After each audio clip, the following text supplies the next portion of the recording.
And this is actually from the grandfather of the owners. He was in World War II, Hiroshima, shot twice. And this is a letter from the president honoring him for, it's just a, form letter, but still it's kind of nice that he had it for all the guys that, came home, which is nice. And this was from our his that we had.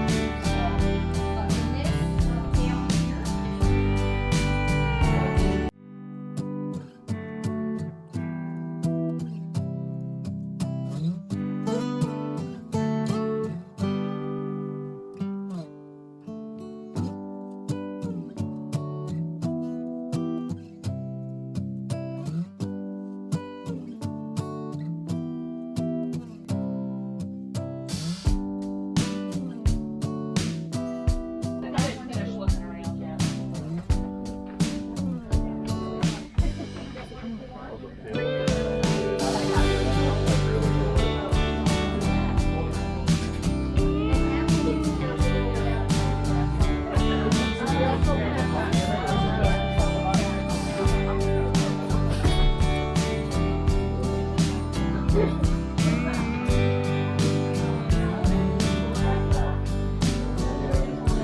down here.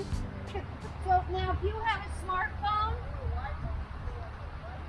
you can do this little who's-jiggy and find out the history of what they're reserved to. This is a who-jiggy. Yes.